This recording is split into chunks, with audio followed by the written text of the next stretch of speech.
आज हम लोग कवर करने जा रहे हैं एग्रीकल्चर करंट अफेयर पार्ट 2।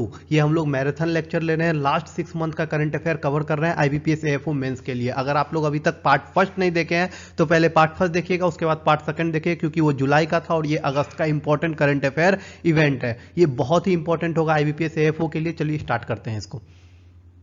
सबसे पहला और सबसे इंपॉर्टेंट करंट अफेयर जो है वो है union cabinet approve the interest submission of 1.5% per annum on the short term agriculture loan up to 3 lakh rupees. इसमें इंपॉर्टेंट पॉइंट क्या क्या है उसको देखते हैं। पहले सबसे पहला इंपॉर्टेंट पॉइंट यही है, the union cabinet led by the prime minister Narendra Modi has approve the restoring the interest submission on short term agriculture loan up to 1.5% for all banking institution. The financial year 2022 to 23 to 2024 to 25 led institution would receive the 1.5% interest subsidy for extending the short term agriculture loan up to 3 lakh rupees to the farmers. This increase in the interest submission support the necessity and additional budgetary। अब देखिए इसमें point पॉइंट क्या क्या है और किस किस तरह से क्वेश्चन पूछे जा सकते हैं। सबसे पहला क्वेश्चन तो यही बनता है, 3 लाख रुपए तक के शॉर्ट टर्म लोन के लिए गवर्नमेंट कितना परसेंट इंटरेस्ट सबमिशन दे रही है? तो वो दे रही है 1.5%। दूसरा बनता है, ये जो इंटरेस्ट सबमिशन दिया जा रहा है 1.5% किस ईयर से किस ईयर तक के लिए दिया जा रहा है, क्या टेन्योर पीरियड है इसकी? तो इसकी टेन्योर पीरियड है 2022 टू टिल 2025। टोटल बजट कितना डिसाइड किया गया इंटरेस्ट सबमिशन देने के लिए फार्मर को? वो है 34,856 करोड़। ये सारे पॉइंट जो है बहुत ही इंपॉर्टेंट। आप देखते हैं नेक्स्ट इंपॉर्टेंट करंट अफेयर। दूसरा इंपॉर्टेंट करंट अफेयर था अगस्त का, Jharkhand become the first state of the India to use the blockchain technology for the seed distribution. On August 2022 Jharkhand directorate of agriculture and settlement a blockchain tech company implemented the distribution of seed to the farmer using the blockchain based method. देखिए अब इसमें सबसे important question क्या है, एक ही question बनता है इससे, name the Indian state who have first use the blockchain technology for the seed distribution. Okay और दूसरा क्वेश्चन ये भी पूछा जा सकता है कि किस तरह से जो है किस चीज के लिए ब्लॉकचेन मेथड का यूज किया गया झारखंड में? तो सीड डिस्ट्रीब्यूशन के लिए। बस ये दो चीज इंपॉर्टेंट है, इन दोनों चीज को दिमाग में रखना है। अब चलते हैं नेक्स्ट इंपॉर्टेंट करंट अफेयर की तरफ।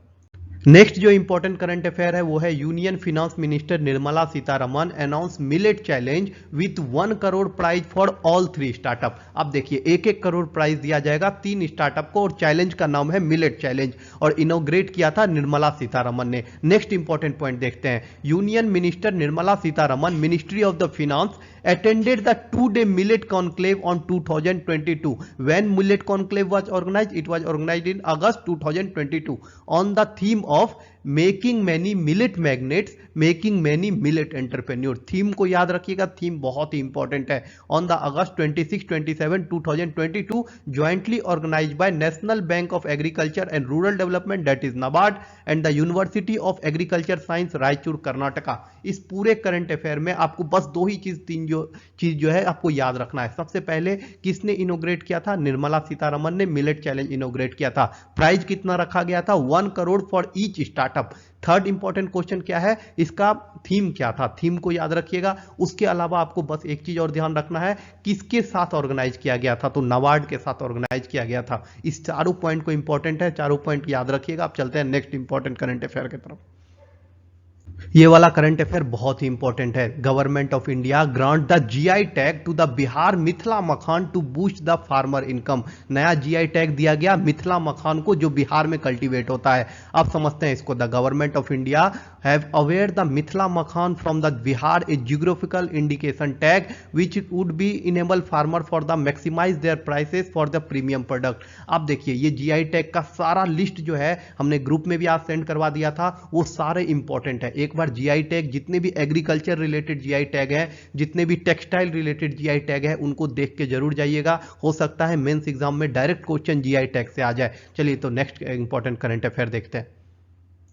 ये भी बहुत ही इंपॉर्टेंट इवेंट हुआ था एग्रीकल्चर का अगस्त में, इसको भी समझना बहुत ही जरूरी है। हो सकता है इससे क्वेश्चन आ जाए क्योंकि ये बहुत ही इंपॉर्टेंट था और गवर्नमेंट ने इसको पूरे इंडिया में लागू किया है। Ministry of chemical and fertilizer implemented 1 nation 1 fertilizer plan under the Bharat brand. अब इसको आसान भाषा में ऐसे समझिए, इसमें 2-3 चीज है जो डायरेक्ट क्वेश्चन बन सकते हैं। The ministry of chemical and fertilizer has decided to implement the 1 nation 1 fertilizer initiated by introducing introducing a single brand for fertilizer logo under the Pradhan Mantri Bharatiya Jan Urvarak Pariyojana fertilizer subsidy scheme. It has issued an order mandate all the business to sell their product under the brand name Bharat in order to achieve uniformity in the fertilizer brand in throughout the India under the Pradhan Mantri Bharatiya Jan Urvarak Pariyojana scheme. The central government provides the fertilizer subsidy on the annual basis.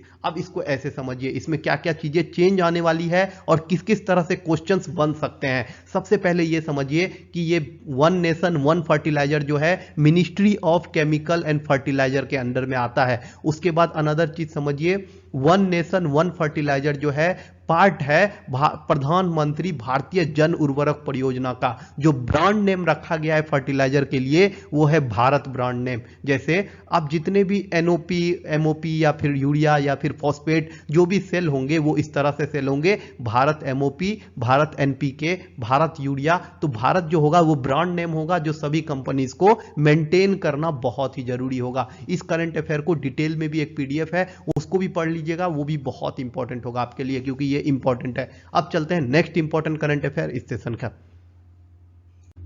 9 अगस्त को एक important event celebrate किया जाता है, इसीलिए इसको याद रखना जरूरी है। International day of world indigenous People 9 अगस्त को सेलिब्रेट किया जाता है। The United Nation International day of world indigenous People is annually celebrated on 9 August across the world to highlight the role of indigenous people and the importance for preserving their right, community and knowledge they have gathered and passed down over the century. The theme of IDWIP 2022 is the role of indigenous women in the preserving and transmitting the traditional knowledge. जो theme है इसको याद रखिएगा, वैसे उतना important नहीं है ये, लेकिन फिर भी इसको दिमाग में रखिएगा। 9 अगस्त international day of world indigenous people. ये सारे इवेंट जो थे अगस्त के थे और बहुत ही इंपॉर्टेंट थे। इन सारे इवेंट को एक बार नोट डाउन कर लीजिएगा या फिर डायरेक्ट इस वीडियो को सेव कर लीजिए, बाद में भी देख लीजिएगा। 2-3 बार देखिएगा तो सारे इवेंट जो है आपके दिमाग में चले जाएंगे और आप एग्जाम में इसको अटेंड कर पाओगे। पिछली बार वाले वीडियो में हम लोग जुलाई कवर किए थे, ये अगस्त था, और नेक्स्ट वीडियो में सितंबर अक्टूबर बाकी फर्दर मंथ के कवर करते रहेंगे। इसके बाद हम लोग एक लेक्चर में स्कीम्स जो इंपॉर्टेंट है, जो सब्सिडी इंपॉर्टेंट है उसको भी कवर करेंगे। Thank you so much. अगर चैनल सब्सक्राइब नहीं किया अभी तक तो सब्सक्राइब कर लेना। Thank you so much for your support.